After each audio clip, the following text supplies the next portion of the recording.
আসসালামু আলাইকুম, শুভ সকাল। আপনাদের মোল্লা ভিডিও পক্ষ থেকে আজকে দেখাবো একটি বাগান দেখাবো আপনাদের। অনেক প্রজাতির গাছ আছে, আপনারা ভিডিওটি দেখতে থাকেন।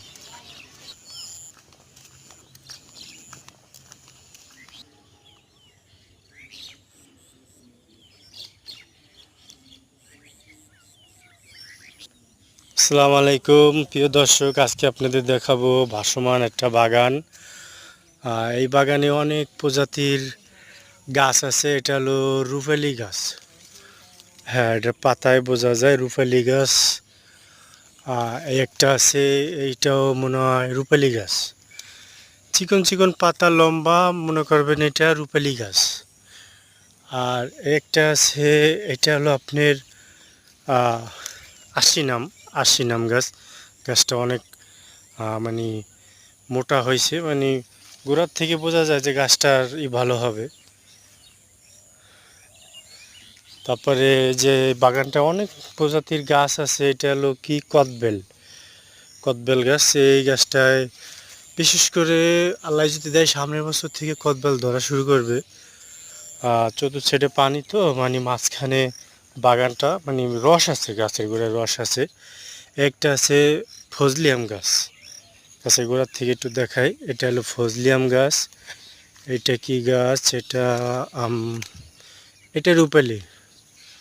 রূপালি। সাইড দিয়ে করাই গাছও আছে। একটা আছে, এইটা হলো, এই গাছটার ধরন ভালো। গাছটা হলো রূপালি না, এটা হলো আপনার বেশ সম্ভাবনায় কি গাছ হতে পারে, আম গাছই, মানে এটা পাতা দেখে বোঝা যায়। ও, এটা হলো এমনি সাধারণ মানে গুটি আম। একটা আছে রূপালি আম। বাগানটাও মানে রূপালি আম গাছটাই বেশি। একটা আছে বড়ই গাছ, এটা হলো কুল বড়ই। লম্বা লম্বা টাইপের, অনেক মিষ্টি। আমি নিজেও খাইছি।